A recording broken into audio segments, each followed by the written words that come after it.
Assalamualaikum warahmatullahi wabarakatuh. Saya Rika Puji Astuti, NPM 1804022011, jurusan Akuntansi Syariah kelas B. Saya akan mempresentasikan mengenai komunikasi bisnis. Komunikasi bisnis adalah aktivitas pertukaran ide, pesan, dan konsep yang berhubungan dengan pencapaian sejumlah target komersil. Adapun unsur-unsur komunikasi bisnis, yang pertama terdapat tujuan. Komunikasi tersebut memiliki tujuan yang telah ditentukan dan sejalan dengan tujuan organisasi. Yang kedua ada pertukaran. Komunikasi melibatkan setidaknya dua orang atau lebih, yaitu komunikator dan komunikan. Yang ketiga, berisi informasi, gagasan, opini, dan instruksi. Isi dari pesan yang terdapat dalam komunikasi di mana bentuknya bisa beragam, tergantung situasi, kondisi, dan tujuannya. Yang keempat, memanfaatkan saluran personal ataupun impersonal. Komunikasi dapat dilakukan dengan bertatap muka, memanfaatkan media khusus atau media massa jika ingin menjangkau banyak orang. Yang kelima, memakai simbol atau sinyal. Metode atau alat yang digunakan untuk berkomunikasi sehingga dapat dimengerti oleh penerima pesan. Yang keenam, pencapaian target atau tujuan organisasi, di mana tujuan tersebut telah ditetapkan sebelumnya oleh manajemen. Adapun jenis-jenis komunikasi. Yang pertama, komunikasi verbal. Bentuk komunikasi yang dilakukan dengan cara lisan maupun tulisan. Bentuk komunikasi ini dibagi menjadi dua, yaitu aktif dan pasif. Jenis komunikasi yang kedua, yaitu komunikasi nonverbal. Komunikasi yang disampaikan tanpa menggunakan kata-kata. Jenis-jenis komunikasi verbal yaitu yang pertama tatap muka atau percakapan telepon, yang kedua pertemuan atau rapat, yang ketiga teks, email, dan pesan suara, yang keempat surat dan memo, yang kelima ada laporan. Sedangkan jenis-jenis komunikasi verbal yaitu gambar, logo perusahaan, gestur, dan bahasa tubuh. Tujuan dasar pesan dalam organisasi yaitu yang pertama untuk memberikan informasi, yang kedua untuk mengajak, yang ketiga untuk membangun goodwill atau citra baik dengan menciptakan image yang baik yang membuat orang lain ingin berbisnis dengan kita. Kriteria pesan yang baik dan efektif. Yang pertama itu jelas. Pembaca mendapatkan makna yang sesungguhnya, tidak menebak-nebak. Yang kedua, lengkap. Semua pernyataan pembaca terjawab, pembaca mendapatkan informasi yang cukup. Yang ketiga, benar. Semua informasi itu akurat, tidak ada kesalahan penulisan, grammar, ataupun struktur kalimat. Yang keempat, menghemat waktu. Pembaca gaya penulisan. Dampak visual membantu pembaca memahami informasi secepat mungkin. Yang kelima, membangun goodwill. Pesan menyajikan gambar atau citra yang positif dari penulis maupun organisasi yang diwakili, membangun hubungan yang baik antara penulis dan pembaca. Adapun tujuan komunikasi bisnis. Yang pertama, memberikan informasi. Dalam hal ini, informasi yang dimaksud adalah hal-hal yang berkaitan dengan aktivitas bisnis dengan berbagai pihak.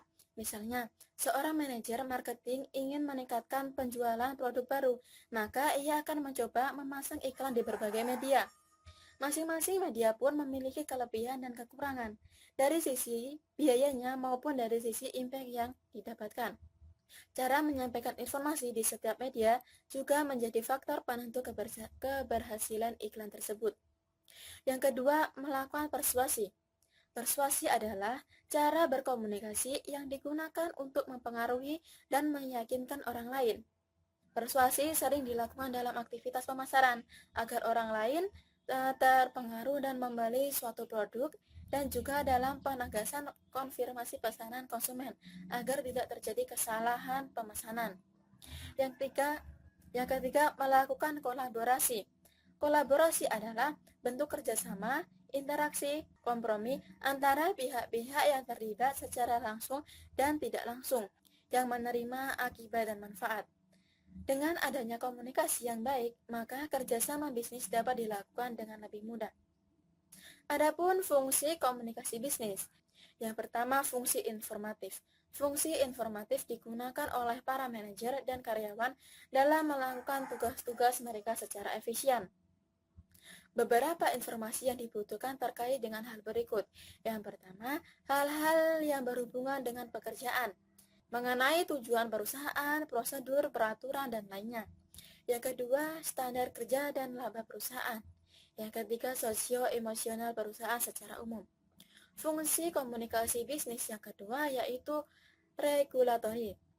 Komunikasi memiliki fungsi sebagai alat untuk mengendalikan dan mengatur jalannya suatu organisasi.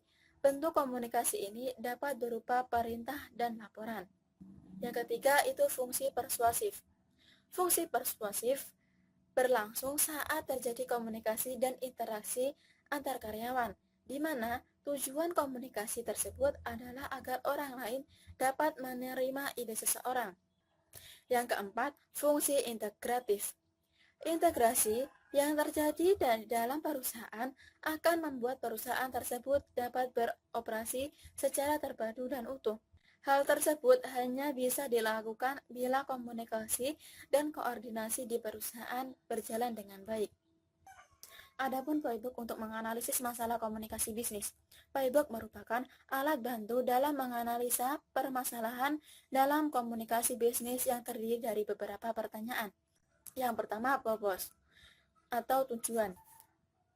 Apa tujuan dari dilakukannya komunikasi bisnis? Contohnya, untuk mengumumkan kebijakan baru, untuk membantu membaca mengetahui ketentuan dan persyaratan kebijakan. Yang kedua, audiens. Siapa audiens dalam komunikasi bisnis tersebut? Yang ketiga, information. Informasi apa yang terkandung dalam pesan yang dibagikan? Untuk memasukkan informasi tanpa harus menekankannya, letakkan informasi tersebut di tengah paragraf atau dokumen dan sajikan sesingkat mungkin. Yang keempat, benefit. Alasan atau manfaat pembaca yang digunakan untuk mendukung posisi pemberi pesan. Pesan yang mudah dipahami dan menarik adalah salah satu manfaat bagi pembaca. Yang kelima, objection. Keberatan atau bantahan apa yang diperkirakan akan diterima pembaca? Elemen negatif apa dari pesan Anda yang harus Anda tekankan atau atasi? Yang keenam, konteks. Bagaimana konteks pesan akan mempengaruhi respon penerima pesan? Pembaca bisa menyukai atau membenci pesan. Pikirkan dan pertimbangkan hubungan dengan pembaca, keadaan ekonomi, waktu atau situasi khusus. Semua perbedaan situasi tersebut akan mempengaruhi apa yang akan Anda katakan dan bagaimana mengatasinya. Adapun jenis-jenis audiens. Yang pertama, primary audience, yaitu tujuan utama dari pesan ingin disampaikan. Primary audience akan memutuskan apakah akan menerima rekomendasi Anda atau akan bertindak berdasarkan pesan yang disampaikan. Yang kedua, secondary audience, yaitu pihak yang dapat dimintai pendapat atau pihak yang mengimplementasikan ide dari pemberi pesan setelah pesan tersebut disetujui.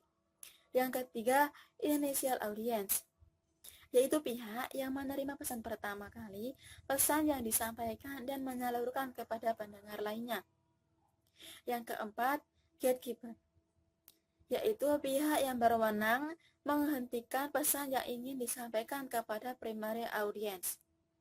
Yang kelima, watchdog audience, yaitu pihak luar yang memiliki kekuatan politik, sosial, dan ekonomi dalam hal pesan yang ingin disampaikan kepada primary audience.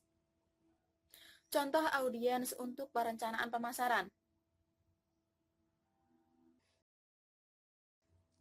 Video selanjutnya yaitu saya akan mengasumsikan bahwa saya sedang menghadapi wawancara kerja dan diminta untuk menceritakan latar belakang pribadi.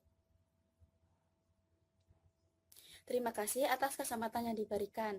Perkenalkan, nama saya Rika Puji Asiti, bisa dipanggil Rika. Saya lahir di Sri Kencono 15 Januari tahun 2000. Sekarang berusia 20 tahun. Saat ini saya tinggal di Sri Kencono, Kecamatan Buminabung, Kabupaten Lampung Tengah. Saya kuliah di IAIN Metro, jurusan Akuntansi Syariah. Riwayat pendidikan saya bersekolah di TK Kartini Sri Kencono, lulus tahun 2006, SD Negeri 1 Sri Kencono, lulus tahun 2012, SMP Negeri 1 Rumbia, lulus tahun 2015, SMA Negeri 1 Seputi Surabaya, lulus tahun 2019, dan saat ini tengah menempuh pendidikan di IAIN Metro Lampung jurusan Akuntansi Syariah. Selama saya menempuh pendidikan dari SD sampai SMA, saya mendapatkan juara kelas dan pernah mengikuti lomba. Contohnya seperti Olimpiade, Cerdas Cermat, dan lainnya. Dan selama saya kuliah, saya aktif berorganisasi dan saya mudah beradaptasi. Hobi saya adalah membaca. Asesmen terbaik saya adalah ketika saya diterima kerja di perusahaan ini, saya ingin mengembangkan dan lebih banyak belajar lagi kepada karyawan lain yang sudah lama bekerja di perusahaan, dan saya akan bekerja secara profesional. Rencana untuk tahun ke depan adalah saya ingin mendapatkan pekerjaan yang saya inginkan. Kemudian saya akan mengerjakan tugas-tugas yang memang diberikan kepada saya. Harapan saya untuk 5 tahun ke depan adalah kalau saya diterima di perusahaan ini dan masih ada peluang menjadi karyawan tetap, saya ingin menjadi bagian dari karyawan tetap di perusahaan ini dan meniti karir di perusahaan ini. Saya akan mengembangkan jiwa kepemimpinan saya sehingga saya mendapatkan posisi manajerial. Ketika saya sudah mendapatkan posisi tersebut, saya akan memimpin anak buah dan mengkoordinasi tim sendiri. Kemudian, saya ingin berkontribusi kepada masyarakat melalui perusahaan, karena seorang manajerial itu akan mengambil keputusan untuk perusahaan, dan saya bisa berinovasi dan mengasah kreativitas saya dalam mengambil keputusan. Sekian, terima kasih. Demikianlah video presentasi mengenai materi komunikasi bisnis dan video mengenai latar belakang pribadi saat menghadapi wawancara kerja. Apabila ada kesalahan, saya mohon maaf, dan kepada Allah saya mohon ampun. Saya akhiri, wallahu muwaffiq ila aqwamit thoriq. Wassalamualaikum warahmatullahi wabarakatuh.